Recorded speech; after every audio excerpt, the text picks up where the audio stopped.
A billionaire CEO discovers her long-lost daughter working as a waitress through a scar on her forehead.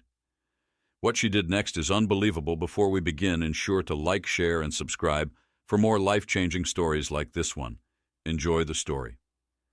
It was a cold evening, the time just past 8. The date was October 31st, Halloween night. The streets of Compton buzzed with the sound of giggles and shrieks, a kaleidoscope of costumes swirling beneath the amber glow of streetlights. Porch lights flickered, and the aroma of carved pumpkins mixed with the crisp autumn air. Evelyn Grant, a young and ambitious mother, knelt on her modest front porch, adjusting the crooked Y hat on her 5-year-old daughter Lucy. Lucy's big, teary eyes shimmered beneath the wide brim of the hat. She had been begging to join the neighborhood kids for trick-or-treating. Her small hands clutched around a pumpkin-shaped candy bucket. "No, sweetie, I think it's too late." Evelyn had said it first, her voice laced with caution.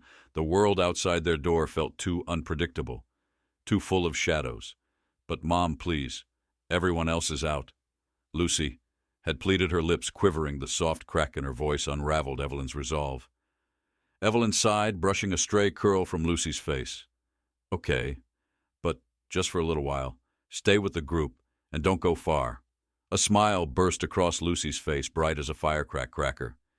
She ran down the steps, her tiny figure quickly merging into the sea of princesses, superheroes, and ghouls parading down the street. Evelyn remained on the porch, her arms crossed over her chest, as if bracing against an invisible chill. Her eyes darted from child to child, each glimpse offering a fraction of relief. Minutes turned to an hour. The once crowded street began to thin, and porch lights dimmed one by one. Evelyn's stomach tightened. She stood scanning for the pointed black hat or the swish of a purple wit cape. "Lucy." Her voice came out thin, almost swallowed by the night. She called again. Stepping off the porch, her bare feet brushing against the cold pavement, she moved from house to house, knocking on doors, her questions hurried and breathless. "Have you seen my daughter, little girl?" Which costume? Neighbors joined the search, their faces shifting from festive to fearful. Flashlights cut through bushes and voices echoed down alleys. Tom began to lose shape. Evelyn's mind spun between reality and nightmare, every shadow a threat, every sound a possible answer. When the authorities finally arrived, their demeanor was calm. Too calm. They asked questions, wrote notes, and nodded in practiced sympathy. The cold, procedural tone of their words clashed against the chaotic roar inside Evelyn's head. She wanted urgency, wanted flashing lights and barking docs, wanted the world to stop until Lucy was found. As the sky began to lighten, casting pale cues over the quiet street, the search was called off. Neighbors retreated to their homes, their faces drawn, and apologetic officers patted Evelyn's shoulder, offered numbers to call, but none of it registered. Evelyn sat on the edge of her porch, her knees pulled to her chest. The pumpkin candy bucket lay abandoned on the sidewalk, empty save for a lone, unwrapped candy. Her breath came in shallow bursts, each exhale a piece of her unraveling Lucy. She whispered, her voice a fragile threat. The sun rose, casting long shadows that stretched across the empty street. Halloween decorations swayed gently in the breeze, a haunted reminder of the night before, and as the world around her began to wake, Evelyn's remained frozen in a moment that would never end. A mother left in the hollow space between hope and despair. Weeks had passed, but time seemed to stand still in Evelyn Grant's world. The streets of Compton moved on, kids laughed, cars rumbled, Halloween decorations had long been packed away. But Evelyn, entrapped in that cold October night, missing posters bearing Lucy's face fluttered in the wind, their edges curled and rain-soaked. Each fading sheet was a ghost, a reminder that hope, much like paper, could erode with time. Evelyn's home had become a mosaic of memories. The living room was frozen in place. Unopened toys cluttered the corners. Lucy's crayon drawings still held pride of place on the fridge, their colors vibrant and heartbreaking. Evelyn sat by the window, her silhouette etched against the dim light, staring at the street where Lucy had last disappeared. Her hands gripped a cold cup of coffee, its bitterness a match for the hollow inside her. She hardly moved, hardly breathed, as if the slightest motion might shatter her completely. Neighbors passed by, their glances quick and filled with pity, but Evelyn was a ghost, transparent and untouchable. Every morning began with the sting of reality, and every night ended with whispered prayers to a God she wasn't sure was listening. The walls of her house seemed to close in the rooms, echoing with the sounds of Lucy's laughter that only existed in her mind.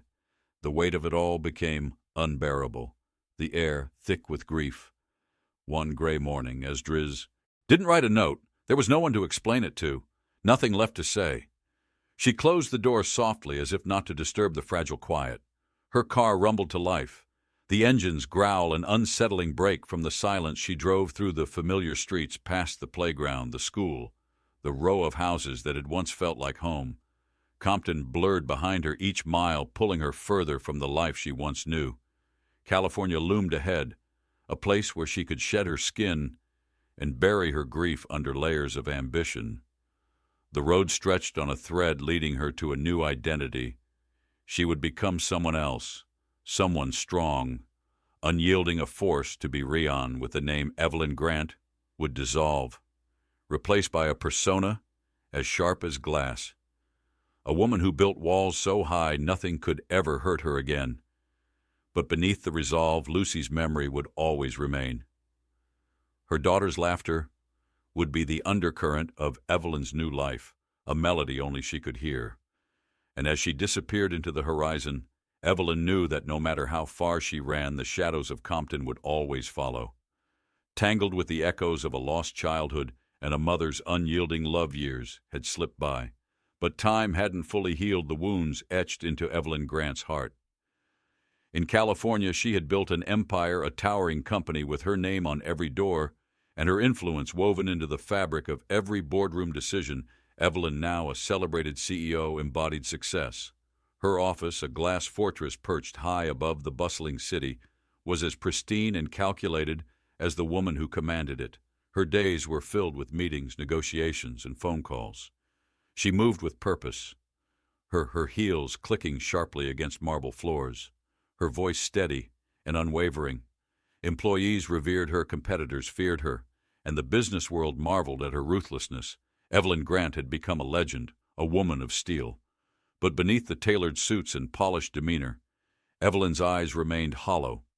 In the quiet moments between the shuffle of contracts and the glow of computer screens, her mind wandered back to Compton, back to the chilly Halloween night when her world had unraveled, back to Lucy. Every Halloween, Evelyn found herself drawn back to the old neighborhood. She never planned it.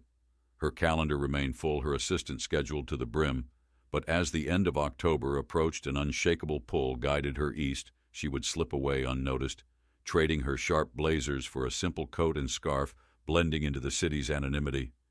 The makeshift memorial on the corner of Maple and 6th was still there. Faded teddy bears, wilting flowers, and candles that guttered in the breeze marked the spot where Elle had last been seen. Evelyn knelt on the cold pavement, a small white candle cradled in her hands. She lit at the tiny flame, shivering against the autumn air. She never stayed long, just a moment, enough to whisper a promise to the wind, enough to feel the ACH settle deeper into her bones. She would stand, brush off her knees, and turn away the weight of her grief, tucked back behind the mask of a powerhouse executive back in California. She remained untouchable. She navigated mergers and acquisitions with the same precision she used to navigate her own emotions. She built walls so high that not even the brightest of her colleagues could see over them. The world saw a woman who had it all. But Evelyn knew the truth. Success had become her shield, a way to keep the world at arm's length and to hide the fissures that threatened to crack her facade. And yet every year the candle at the memorial burned, every year the shadows of her past reached out to her. Evelyn could control everything: her company, her image, her future, but not the echoes of the life she had left behind, as the city lights glowed beneath her penthousey view. Evelyn would often find herself standing by the window. She'd watch the horizon, her reflection staring back, a blend of power and pain. Somewhere in the distance, children would laugh, and she'd close her eyes, letting the sound wash over her like a bittersweet lullaby. Despite the skyscrapers and accolades, despite the life she had meticulously constructed, Evelyn knew that the past was never truly behind her. It lingered, a shadow just beyond the light, a reminder that no amount of success could fill the space where Lucy's laughter once lived. It was a sunny afternoon when Evelyn Grant found herself back in Compton. She had told her assistant it was a business trip, something about real estate opportunities, but the truth was harder to admit. She was drawn back to this town, a moth to the flame of her own pain. The streets were both familiar and foreign, the ghosts of her past drifting through every corner.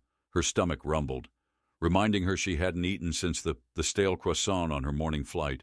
She turned the corner and spotted a humble diner, its neon sign buzzing faintly. The place had a quaint charm, its windows smudged but inviting, promising comfort beyond the glass.